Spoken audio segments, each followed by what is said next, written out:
నమస్తే welcome to Disha TV ముందుగా headlines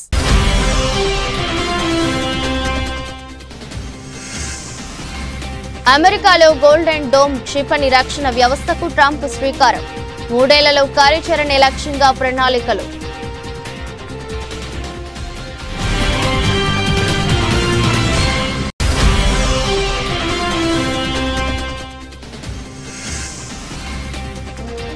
Pakistan పై దౌత్య యుద్ధం ప్రారంభం మొదలైన ఎంపీల దౌత్య యాత్ర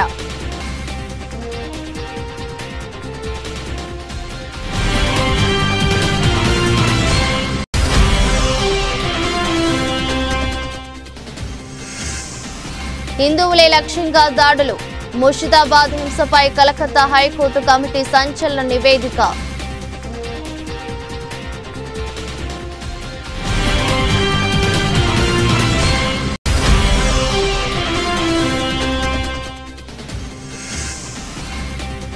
నోటీసులు ఎన్ని ఇచ్చినా ధైర్యంగా ఎదుర్కొంటాం స్పష్టం చేసిన BRS working president KTR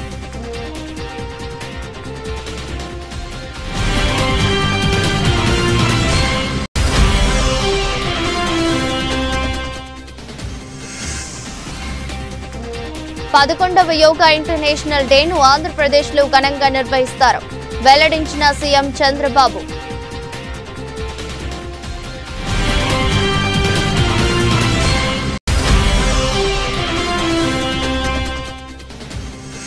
Hyderabad లో సేస్ స్కూల్ ప్రాంగణంలో హైడ్రా కూల్చివేతలు స్థానికుల ఫిర్యాదుతో రంగంలోకి దిగిన హైడ్రా అధికారులు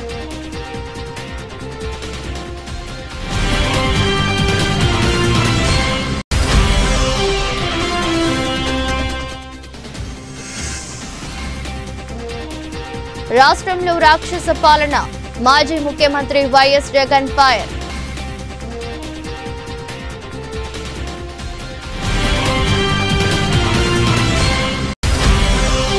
వర్ధనపేట మండలంలో ఘనంగా రాజీవ్ గాంధీ 34వ వర్ధంతి వేడుకలు నివాళులర్పించిన కాంగ్రెస్ పార్టీ నాయకులు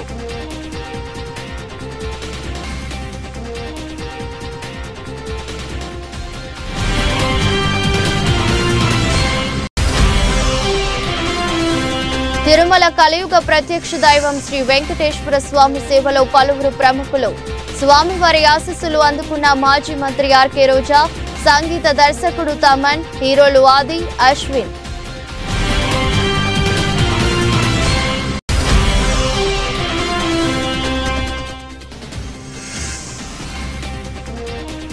యువ ఆటగాళ్లకు కీలక సూచనలు చేసిన ధోని అంచనాల ఒత్తిడిని తట్టుకోవాలని వ్యాఖ్య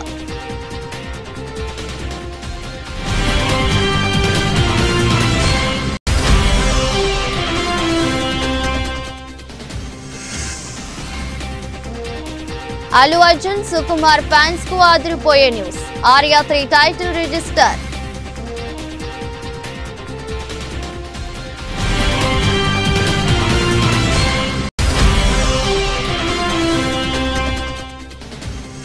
భారీ లాభాల్లో స్టాక్ మార్కెట్లు సెన్సెక్స్ దాదాపు 800 పాయింట్లు వృద్ధి చెందగా 239 పాయింట్లు పెరిగిన నిఫ్టీ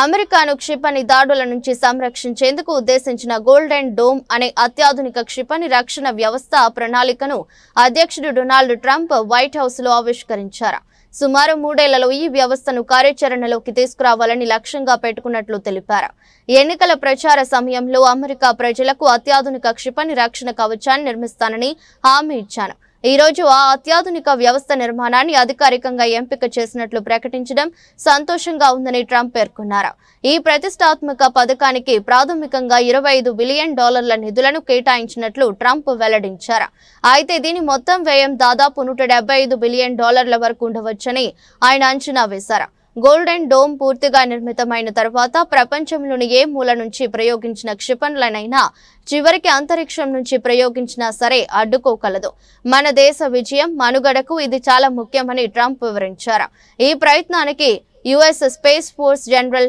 మైకెల్ గెట్లిన్ నాయకత్వం వహిస్తారని, కెనడా కూడా ఇందులో భాగస్వామి కావడానికి ఆసక్తి చూపించిందని ఆయన తెలిపారు. In the campaign, I promised the American people that I would build a cutting-edge missile defense shield to protect our homeland from the threat of foreign missile attack.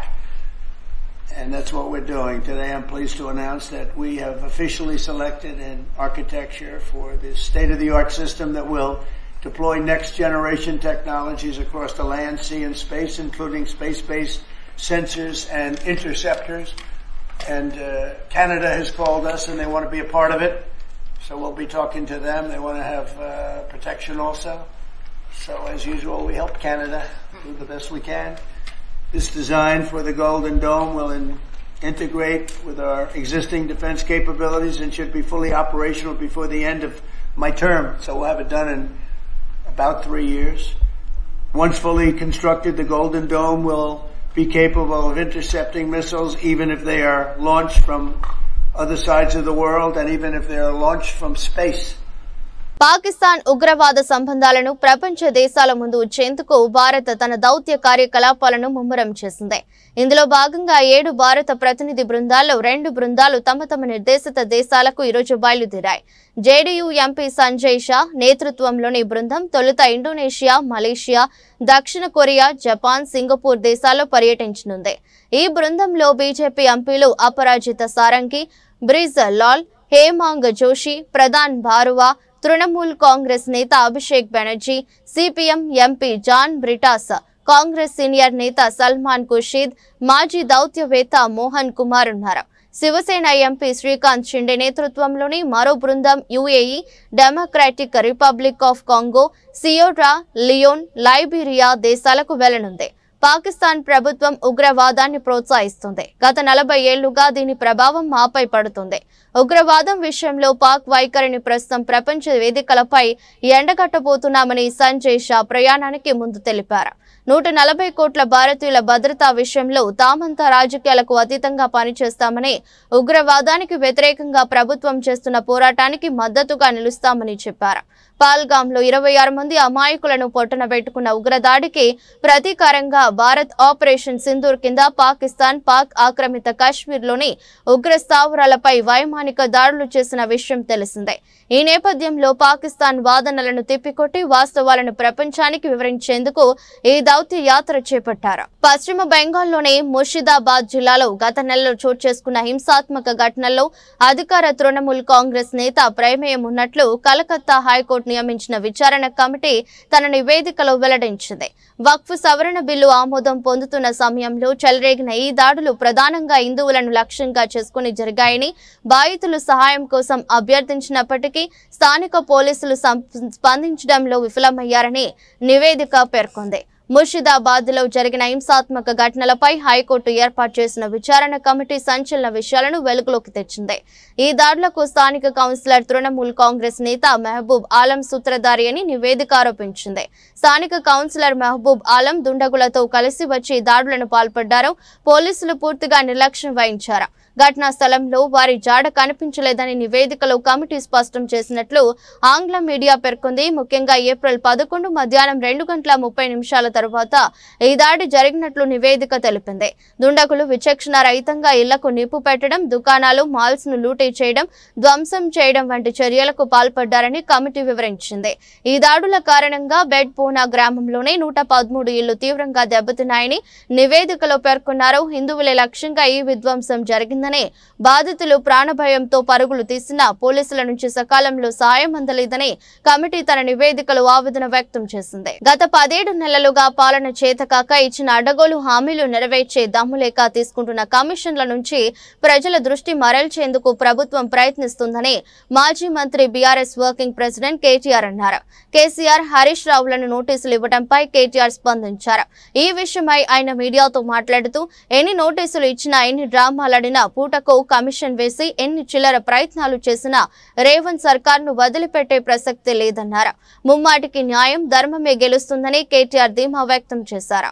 17 నెలలుగా పాలన చేతగాక ప్రజలకిచ్చిన అడ్డగోలు హామీలను నెరవేర్చే దమ్ములేక తాము తీసుకునే కమిషన్ల మీద ఇవాళ రాష్ట్రం మొత్తం గగ్గోలు పెడుతుంటే ముఖ్యంగా రాష్ట్రంలో ఉండే ఈ చిన్న చిన్న వర్కులు చేసుకునే కాంట్రాక్టర్లతో సహా అందరూ చివరికి సెక్రటేరియట్కి వచ్చి ఇది కమిషన్ల ప్రభుత్వం అని చెప్పి 20% కమిషన్ 30% కమిషన్ అంటూ వాళ్ళు ధర్నాలు చేయడం, చివరికి కాంగ్రెస్ పార్టీ ఎమ్మెల్యేలు కాంగ్రెస్ పార్టీ మంత్రులే ఈ ప్రభుత్వంలో కమిషన్లు లేంది, పైసలు లేంది, పర్సెంటేజీలు లేంది ఏది జరగదు అని నిష్కర్షగా ఇవాళ బహిరంగ వేదికల మీదే చెప్తా ఉంటే ఏం చేయాలనో తెలియక దిక్కుదోచక తమ కమిషన్ల నుంచి ప్రజల దృష్టి మలచడానికే ఇవాళ కమిషన్లని దానికి ఏదో నోటీసులని ఈ ప్రభుత్వం డ్రామా చేస్తూ ఉన్నది. ప్రజాపాలన కాస్త ఈరోజు పర్సెంటేజ్ల పాలనగా మారిపోయింది. ఇది వాస్తవం. 20%, 30% అనేది మేం చేస్తున్న ఆరోపణ కాదు. ఇవాళ స్వయంగా కాంగ్రెస్ పార్టీ ఎమ్మెల్యేలు మంత్రులు చెప్తున్న మాట, ఈ రాష్ట్రంలో కాంట్రాక్టర్లు సెక్రటేరియట్లోనే ధర్నా చేసే దుస్థితి వచ్చిన మాట వాస్తవం. ఇది కాంగ్రెస్ బీజేపీ కలిపి వండుతున్న వంటకం ఏదైతే ఉందో, కాళేశ్వరాన్ని ఒక విఫల ప్రయోగంగా చిత్రీకరించే ప్రయత్నం ఏదైతే ఉందో, ప్రజలకు వాస్తవాలు తెలుసు. మాకు ఈ దేశంలోని చట్టాల మీద, న్యాయ వ్యవస్థ మీద మాకు సంపూర్ణమైన విశ్వాసం ఉంది. తప్పకుండా ఈ ప్రభుత్వాన్ని మాత్రం తప్పించుకుందామనే ప్రయత్నం చేస్తూ ఉన్నారు. అంటే కమిషన్ల పేరిట, కాలయాపన పేరిట, కమిటీల పేరిట తామిచ్చిన 6 గ్యారంటీలు, 420 హామీలు, వాటిని ప్రజల దృష్టి వాటి నుంచి పక్కకు తీసుకుపోయే ప్రయత్నం ఏదైతే చేస్తున్నారో వదిలిపెట్టే సమస్య లేదు. మీరు ఎన్ని నోటీసులు ఇచ్చినా, ఎన్ని డ్రామాలు ఆడినా అవన్నీ కూడా తప్పకుండా దూది పింజల్లాగా తేలిపోతాయనే మాట కూడా తప్పకుండా చెబుతూ, ముమ్మాటికి న్యాయము ధర్మము గెలుస్తుంది. ముమ్మాటికి తెలంగాణకు మేలు చేసిన వాళ్ళని ఆ దేవుడు కాపాడతాడు. మీరు ఎన్ని చిల్లర ప్రయత్నాలు చేసినా, వచ్చి 17 నెలల నుంచి మీరు చేస్తున్నాయని చిల్లర ప్రయత్నాలే. ఈ కమిషన్ అని, ఆ కమిషన్ అని, ఈ ఎంక్వైరీ అని, ఆ ఎంక్వైరీ అని. అందుకే నేను చెప్పేది, ఈ 3D మంత్రం ఎక్కువ రోజులు నడవదు. ఈ డిసెప్షన్, డిస్ట్రాక్షన్ అనే మీ ఆలోచన ఏదైతుందో ఎక్కువ రోజులు నడవదు. తప్పకుండా తెలంగాణ ప్రజలు తిరగబడే రోజు కూడా వస్తుంది. మిమ్మాటికి రేవంత్ రెడ్డి ప్రభుత్వానికి, ఈ స్కామ్ గ్రేస్ ప్రభుత్వానికి తప్పకుండా బుద్ధి చెప్తారనే మాట కూడా నేను తెలియజేస్తాను. 11వ యోగా ఇంటర్నేషనల్ డేను ఆంధ్రప్రదేశ్ లో ఘనంగా నిర్వహిస్తామని ముఖ్యమంత్రి చంద్రబాబు నాయుడు అన్నారు. బుధవారం మీడియాతో మాట్లాడుతూ నాగరికతకు భారతదేశం పెట్టింది పేరన్నారు.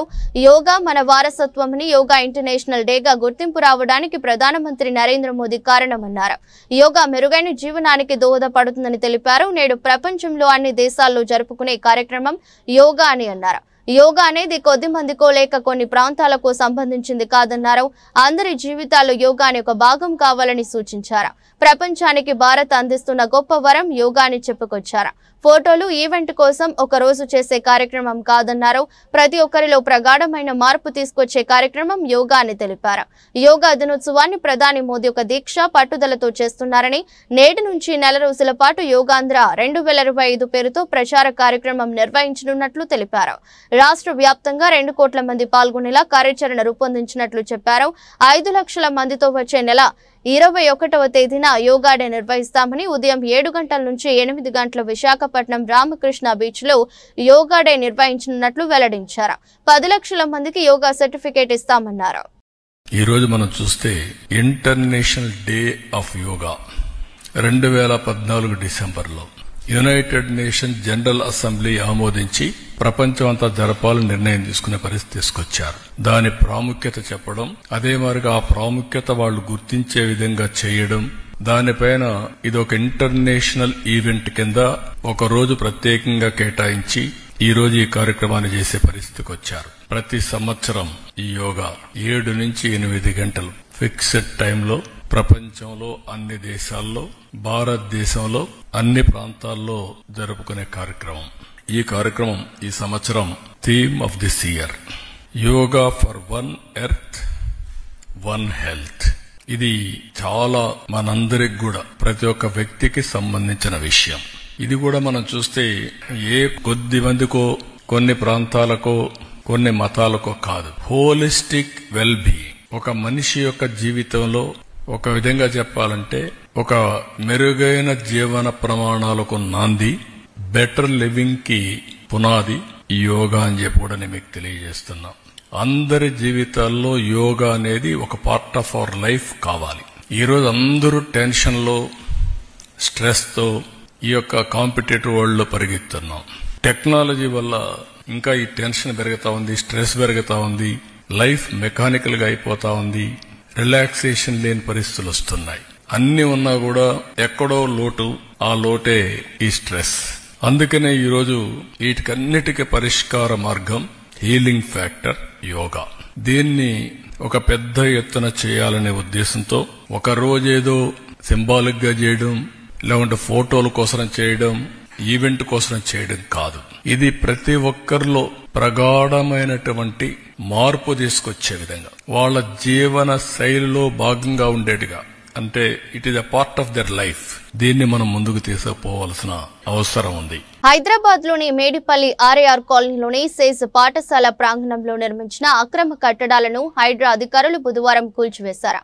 హైదరాబాద్ వరంగల్ జాతీయ రహదారి అనుసంధాన మార్గంలో ఈ అక్రమ నిర్మాణాలు ఉన్నాయని స్థానికుల నుంచి ఫిర్యాదులు అందడంతో అధికారులు ఈ చర్యలు చేపట్టారు. పాఠశాల యాజమాన్యం కీలకమైన లింక్ రోడ్లోనే కొంత భాగాన్ని ఆక్రమించి నిర్మాణాలు చేపట్టిందని స్థానికులు కొన్నాళ్లుగా ఆరోపిస్తున్నారు. ఈ ఆక్రమణల వల్ల తీవ్రమైన ట్రాఫిక్ సమస్యలు తలెత్తుతున్నాయని, ప్రజల రాకపోకలకు తీవ్ర అంతరాయం కలుగుతుందని తమ ఫిర్యాదులో పేర్కొన్నారు.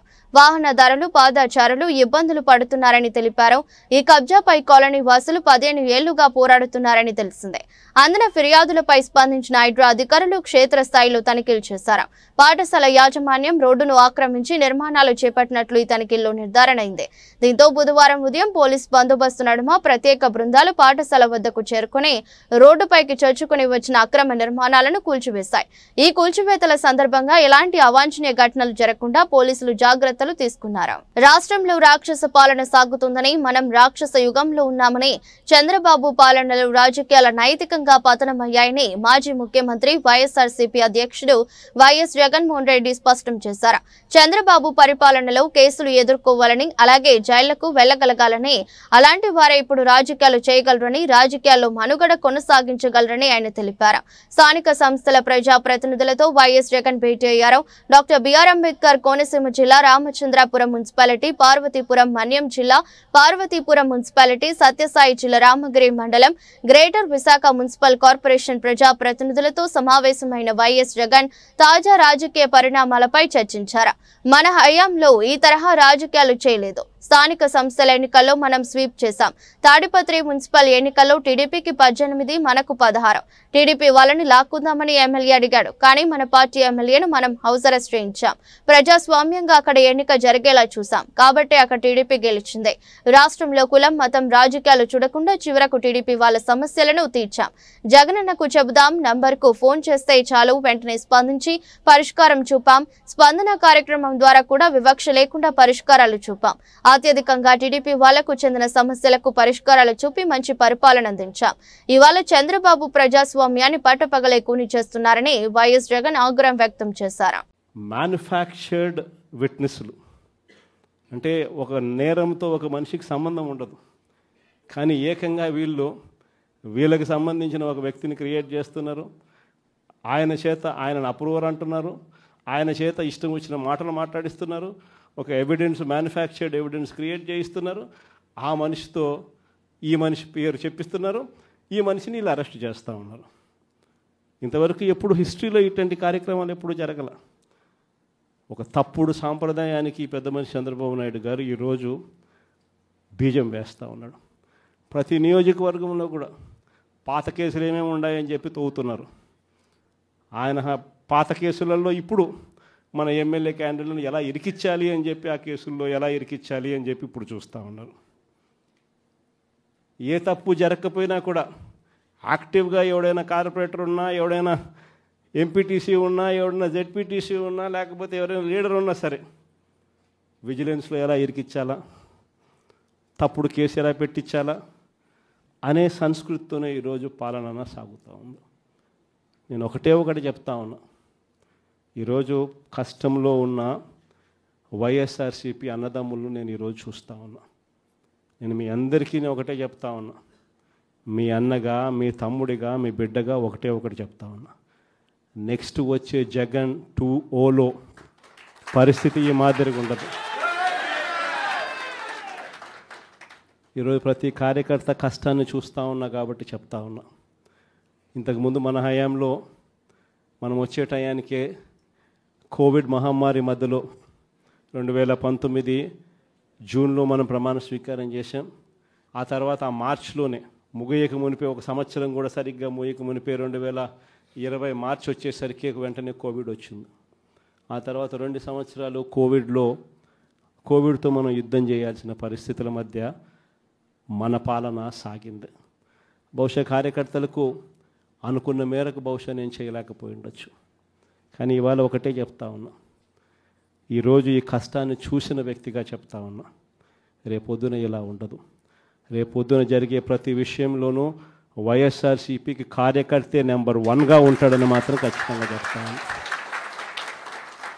ప్రతి కార్యకర్తకు నేను ఒకటే చెప్తా ఉన్నా, ఎవడెవడైతే మీకు అన్యాయం చేశాడో పర్వాలా, అన్యాయం చేయండి, చేయించుకుంటాం, టైం మీది, కానియండి, కొట్టండి అని చెప్పండి. ఆడు ఎవడు ఏం చేస్తా ఉన్నాడో పేరు రాసుకోండి. రెడ్ బుక్ అని నేను చెప్పను కానీ. మాజీ ప్రధాని రాజీవ్ గాంధీ 34వ వర్ధంతి పురస్కరించుకుని వరంగల్ జిల్లా వర్ధనపేట మండలం అంబేద్కర్ సెంటర్ లో బుధవారం జిల్లా ఎస్పీ సెల్ అధ్యక్షులు తుళ్ల రవి ఆధ్వర్యంలో ఘనంగా నిర్వహించారు. ఈ సందర్భంగా చిత్రపటానికి పూలమాలలు వేసి నివాళులర్పించి మాట్లాడుతూ, భారతదేశంలో టెక్నాలజీ తెచ్చి గొప్ప సంస్కరణలు తెచ్చి దేశం నేడు అభివృద్ధి చెందే విధంగా పునాది వేసింది రాజీవ్ గాంధీ అని, 18 ఏళ్లకే ఓటు హక్కు కల్పించిన ఘనత రాజీవ్ గాంధీకి దక్కుతుందని, చట్టసభల్లో మహిళలకు 33% రిజర్వేషన్ ఘనత కాంగ్రెస్ పార్టీ రాజీవ్ గాంధీని కొనియాడారు. ప్రతి కాంగ్రెస్ కార్యకర్త ఆదర్శంగా తీసుకోవాలని సూచించారు. మన భారత మాజీ ప్రధాని రాజీవ్ గాంధీ వర్ధంతి 34వ సందర్భంగా నేడు వర్ధనపేట పట్టణ కేంద్రంలో అతనికి ఘన నివాళులు వరంగల్ ఎస్ఎస్ఎల్ జిల్లా కాంగ్రెస్ పార్టీ పక్షాన ఘన నివాళులు తెలియడం జరిగింది. మరి రాజీవ్ గాంధీ లేని లోటు కాంగ్రెస్ పార్టీకి తీవ్ర ఇబ్బందులకు గురైనాయి. నేటికి ఐటీ రంగంలో సాంకేతిక విప్లవ మార్పులు తీసుకొచ్చిన ఘనత రాజీవ్ గాంధీ గారికి దక్కింది. 18 ఏళ్లకే ఓటు హక్కు కల్పించిన మన నాయకుడు రాజీవ్ గాంధీ గారు, అలాగే 32-31వ ఆర్థిక ప్రణాళిక ప్రకారం మహిళలకు చట్టసభల్లో రిజర్వేషన్ కల్పించిన ఘనత కూడా మన రాజీవ్ గాంధీ గారికి దక్కిందని సగర్వంగా కాంగ్రెస్ పార్టీ నాయకుల పక్షాన తెలియజేయడం జరుగుతుంది. ఈ కార్యక్రమానికి విచ్చేసిన వరంగల్ జిల్లా కాంగ్రెస్ పార్టీ ఉపాధ్యక్షులు భావన గారు, వారు వర్ధనపేట మండల అధ్యక్షులు సమ్మయ్య గారు, మరియు సీనియర్ నాయకులు మాజీ ఎంపీటీసీ నిరంజన్ గారు, మరియు ఎంఆర్పీఎస్ పోలిట్ బ్యూరో సభ్యుడు అన్న సీనన్న గారికి, మరి లేబర్తి గ్రామ నివాసి అయిన మా పంతులు యాకే సార్ గారికి కృతజ్ఞతలు, ధన్యవాదాలు తెలియజేసుకుంటూ ఈ సమావేశాన్ని ముగిస్తున్నాం. తిరుమల కలియుగ ప్రత్యక్ష దైవం శ్రీ వెంకటేశ్వర స్వామి సేవలో పలువురు ప్రముఖులు పాల్గొని స్వామివారి ఆశీస్సులు అందుకున్నారు. బుధవారం ఉదయం వీఐపీ విరామ సమయంలో మాజీ మంత్రి ఆర్కే రోజా, సంగీత దర్శకుడు తమన్, హీరోలు ఆది, అశ్విన్లు శ్రీవారిని దర్శించుకుని మొక్కులు తీర్చుకున్నారు. వీరికి ఆలయ అధికారులు దగ్గరుండి దర్శన ఏర్పాట్లను చేశారు. దర్శనం అనంతరం ఆలయ రంగనాయకుల మండపంలో వేద పండితులు వేద ఆశీర్వచనం అందించగా అధికారులు స్వామివారి తీర్థ ప్రసాదాలను అందజేశారు. ఐపీఎల్ 2025 సీజన్ లో భాగంగా Chennai super Kings Rajasthan Royals జట్ల మధ్య జరిగిన హోరీ పోరులో రాజస్థాన్ 6 వికెట్ల తేడాతో విజయం సాధించింది. ఈ మ్యాచ్ ముగిసిన అనంతరం చెన్నై సూపర్ కింగ్స్ మాజీ కెప్టెన్ మహేంద్ర సింగ్ ధోని యువ క్రికెటర్లతో కాసేపు ముచ్చటించారు. ఈ సందర్భంగా వారికి పలు విలువైన సలహాలు, సూచనలు అందజేశారు. యువ ఆటగాళ్లను ఉద్దేశించి ధోని మాట్లాడుతూ, మీ మీద అంచనాలు పెరిగినప్పుడు ఒత్తిడికి గురి కావద్దు, సీనియర్ ఆటగాళ్లు కోచింగ్ సిబ్బంది నుండి నేర్చుకోండి, యువ ఆటగాళ్లు 200+ స్ట్రైక్ రేటుతో పరుగులు చేయాలనుకున్నప్పుడు బ్యాటింగ్ లో నిలకడ కొనసాగించడం కష్టమే. అయినా మ్యాచ్ లో ఏ దశలో అయినా 6లు కొట్టగల సామర్థ్యం వారి సొంతమన్నారు. అంచనాల భారాన్ని మోయకుండా సహజ సిద్ధమైన ఆట తీరును ప్రదర్శించాలని యువకులకు సూచించారు. ఇదే క్రమంలో తమ జట్టు ప్రదర్శన పైన ధోని స్పందించారు. మేం ప్రత్యర్థి జట్టు ముందు మంచి లక్ష్యమే ఉంచాం, కానీ మ్యాచ్ ఆరంభంలో త్వరగా వికెట్లు కోల్పోవడంతో లోయర్ మిడిల్ ఆర్డర్ పై ఒత్తిడి పడింది. బ్రేవిస్ చక్కటి ఇన్నింగ్స్ ఆడాడు. అతడు బ్యాటింగ్ చేస్తున్నప్పుడు రన్ రేట్ చక్కగా ఉంది, కానీ మేము మొదట్లోనే వికెట్లు కోల్పోవడంతో దాన్ని కొనసాగించలేకపోయామని ధోని వివరించారు. పుష్కర కాలం క్రితం అల్లు అర్జున్, సుకుమార్ కాంబినేషన్ లో వచ్చిన ఆర్య 2 చిత్రాలు సృష్టించిన సంచలనం అంతా ఇంత కాదు. ఒకదాన్ని మించి మరొకటి డిఫరెంట్ స్క్రీన్ ప్లే, పాటలతో, స్టోరీతో యూత్ కు మరపురాని జ్ఞాపకంగా మలిచారు. ఆపై ఈ సిరీస్ లో 3వ చిత్రం వస్తుందని భావించినా అవి ముందట పడలేదు. ఆ తర్వాత అల్లు అర్జున్ జాతీయ స్థాయిలో గుర్తింపు తెచ్చుకోవటం, సుకుమార్ సైతం అదే స్థాయిలో పేరు తెచ్చుకుని సౌత్ లో one of the top director గా కొనసాగుతున్నారు. ఈ నేపథ్యంలో ఉన్న ఫలంగా ఆర్యా 3 సినిమా విషయంలో ఓ ఆసక్తికర అప్డేట్ నెట్టింట చక్కర్లు కొడుతుంది. ఇదిలా ఉంటే వీరి కాంబినేషన్ లో ఆర్యా 3 ఉంటుందని సుకుమార్ గతంలో మాట వరుసకు అన్నప్పటికీ అవి చేతల వరకు రాకపోవడంతో ఆ సినిమా గురించి అంతా మరచిపోయారు. తీరా ఇప్పుడు తాజాగా దిల్ రాజు శ్రీ వెంకటేశ్వర క్రియేషన్ సంస్థ ఆర్యా 3 టైటిల్ ను రిజిస్టర్ చేయించడం ఇప్పుడు సర్వత్రా హాట్ టాపిక్ గా మారింది. సడన్ గా ఆర్యా 3 విషయం బయటకు రావడంతో అంతా టాలీవుడ్ ఏం జరుగుతుంది అంటూ మాట్లాడుకుంటున్నారు. దర్శకుడు హీరో పాన్ ఇండియా ఇమేజ్ కలిగి ఉండి ఇప్పుడు ఈ టైటిల్ తో తిరిగి ప్రేమ కథ చేస్తారా, లేక విజయ్ దేవరకొండ, ఆశిష్ రెడ్డిలలో ఇద్దరితో ఎవరితోనైనా ఈ సినిమాను తెరకెక్కించబోతున్నారా అనే వార్తలు తెగ ప్రచారం అవుతున్నాయి. మరోవైపు ఇతరులు ఎవరైనా ఈ టైటిల్ తీసుకోక మునుపే ముందు జాగ్రత్తగా దిల్ రాజు బ్యానర్ ఈ టైటిల్ రిజిస్టర్ చేసి తన వద్ద పెట్టుకుందా అనేది తెలియాల్సి ఉంది. అసలు విషయం తెలియడానికి మరికొద్ది రోజుల సమయం పాటు అవకాశం ఉంది. భారత స్టాక్ మార్కెట్లు నేడు లాభాలతో మొదలై క్రమంగా పుంజుకున్నాయి. దీంతో నిన్నటి భారీ నష్టాల నుంచి మార్కెట్ రికవరీ అయిందని చెప్పవచ్చు. ఈ క్రమంలో ఉదయం 10.36 గంటల నాటి బీఎస్సీ సెన్సెక్స్ 800 పాయింట్లు లాభపడగా ఎన్ఎస్సీ నిఫ్టీ 259 పాయింట్లు ఎగబాకింది. ఇదే సమయంలో బ్యాంక్ నిఫ్టీ 457 పాయింట్లు వృద్ధి చెందగా నిఫ్టీ మిడ్ క్యాప్ 100 సూచీ మాత్రం 532 పాయింట్లు పైకి చేరింది. ఈ క్రమంలో మదుపర్లు కొన్ని నిమిషాల వ్యవధిలోనే లక్షల కోట్ల రూపాయలను దక్కించుకున్నారు. మరికొంతమంది ఇన్వెస్టర్లు మాత్రం నష్టపోయారు. ఈ నేపథ్యంలో ప్రస్తుతం Bharat electricals, Bajaj auto, Sun Pharma, Cipla, M&M కంపెనీల స్టాక్స్ టాప్ 5 లాభాల్లో ఉండగా Shriram finance, IndusInd bank, Kotak Mahindra, Airtel కంపెనీల స్టాక్స్ టాప్ 4 నష్టాల్లో ఉన్నాయి. విభాగాల వారీగా చూస్తే నిఫ్టీ ఐటీ 0.4% తగ్గింది. నిఫ్టీ ఫార్మా 1.4% లాభపడగా Nifty mid cap 0.1%, Nifty small cap 0.1% తగ్గింది. అంతర్జాతీయ అంశాల మధ్య ముడి చమురు ధరలు మళ్లీ దూసుకుపోతున్నాయి. తాజా సమాచారం ప్రకారం ఇజ్రాయెల్ అణు కేంద్రాలపై దాడి చేయాలని ఇరాన్ పై యోచిస్తున్నట్టు వచ్చిన వార్తల నేపథ్యంలో ముడి చమురు ఫ్యూచర్లు బుధవారం ఉదయం పెరుగుదలను నమోదు చేశాయి. ఈ క్రమంలో బుధవారం ఉదయం 9:26 సమయానికి జులై బ్రెంట్ ఆయిల్ ఫ్యూచర్స్ 1.48% పెరిగి $6.35 వద్ద ట్రేడ్ అవుతున్నాయి. వార్తలు ముగించే ముందు మరోసారి హెడ్లైన్స్.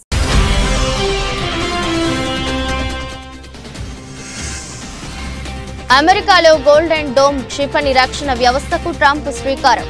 3 ఏళ్లలో కార్యాచరణ లక్ష్యంగా ప్రణాళికలు.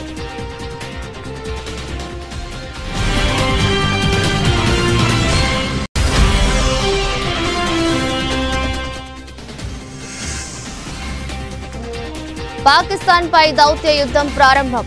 మొదలైన ఎంపీల దౌత్య యాత్ర.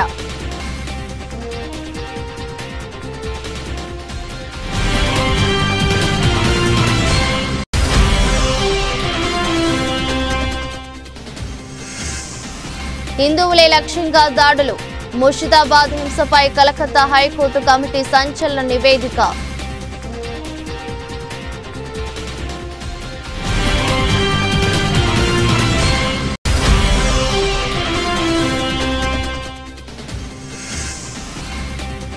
నోటీసులు ఎన్ని ఇచ్చినా ధైర్యంగా ఎదుర్కొంటాం స్పష్టం చేసిన బీఆర్ఎస్ వర్కింగ్ ప్రెసిడెంట్ కేటీఆర్.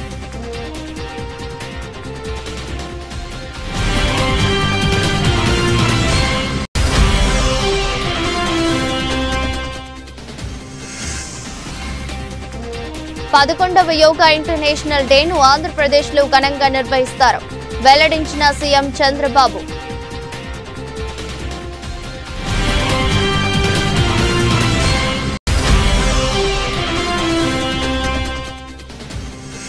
హైదరాబాద్లో సేస్ స్కూల్ ప్రాంగణంలో హైడ్రా కూల్చివేతలు. స్థానికుల ఫిర్యాదుతో రంగంలోకి దిగిన హైడ్రా అధికారులు.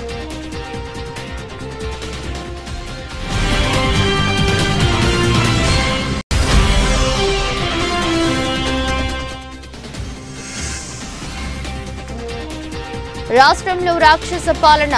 మాజీ ముఖ్యమంత్రి వైఎస్ జగన్ ఫైర్.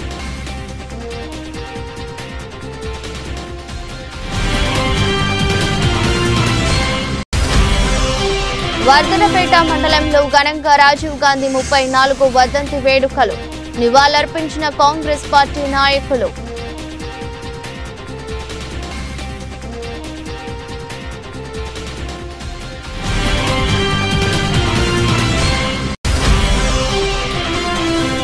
తిరుమల కలియుగ ప్రత్యక్ష దైవం శ్రీ వెంకటేశ్వర స్వామి సేవలో పలువురు ప్రముఖులు.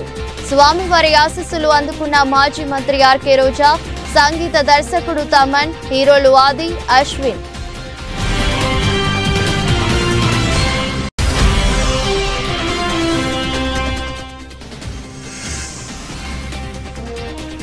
యువ ఆటగాళ్లకు కీలక సూచనలు చేసిన ధోని, అంచనాల ఒత్తిడిని తట్టుకోవాలని వ్యాఖ్య.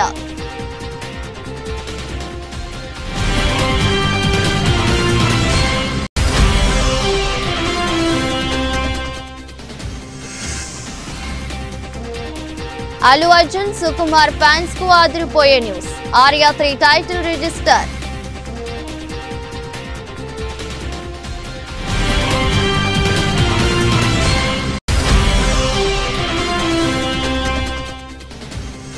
భారీ లాభాల్లో స్టాక్ మార్కెట్లు. సెన్సెక్స్ దాదాపు 800 పాయింట్లు వృద్ధి చెందగా 239 పాయింట్లు పెరిగిన నిఫ్టీ.